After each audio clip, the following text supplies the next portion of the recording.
नमस्ते बच्चों, mister book and me stories में आपका स्वागत है, जहां कहानियां और रचनात्मकता जीवंत हो उठती हैं। आज हम पंचतंत्र की एक खास कहानी नीला लोमड़ी में गोता लगाने जा रहे हैं। एक समय की बात है, एक हरे भरे जंगल में एक व्यस्त गांव के पास एक चालाक लेकिन शरारती लोमड़ी रहती थी, जिसका नाम फेनी था। फेनी को चालें चलना बहुत पसंद था और वह हमेशा अपने अगले स्वादिष्ट खाने की तलाश में रहता था। एक धूप भरी सुबह फेनी ने स्वादिष्ट खाना खोजने के लिए गांव में चोरी से जाने का फैसला किया।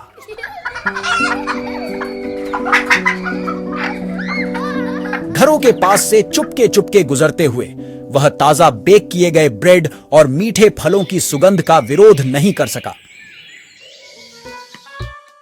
फेनी का छिपा हुआ रोमांच अप्रत्याशित मोड़ ले लिया, लेकिन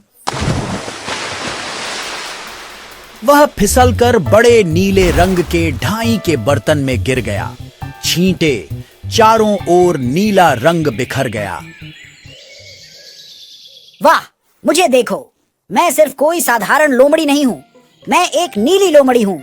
यह मजेदार होने वाला है। जब फेनी जंगल लौटा तो सारे जानवर रुककर देखने लगे। उन्होंने पहले कभी एक नीली लोमड़ी नहीं देखी थी।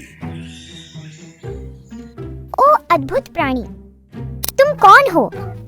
मैं कोई साधारण लोमड़ी नहीं हूँ, मैं एक दिव्य प्राणी हूँ, स्वर्ग से भेजा गया आप सभी का राजा बनने के लिए।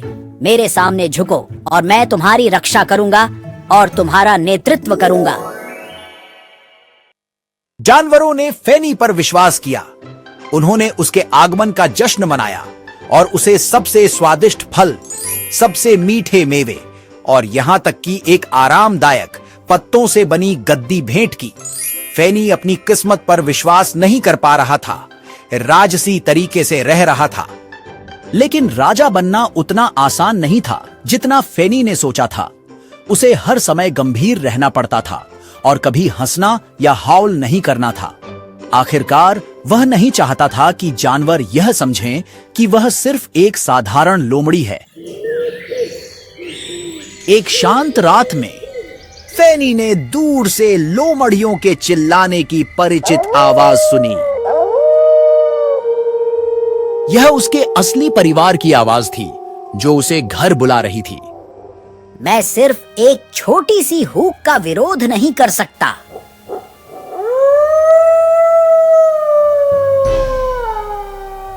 जैसे ही फेनी ने हुंकार भरी, सच्चाई सामने आ गई। एक मिनट रुको, वो हमारा दिव्य राजा नहीं है, ये तो सिर्फ फेनी लोमड़ी है।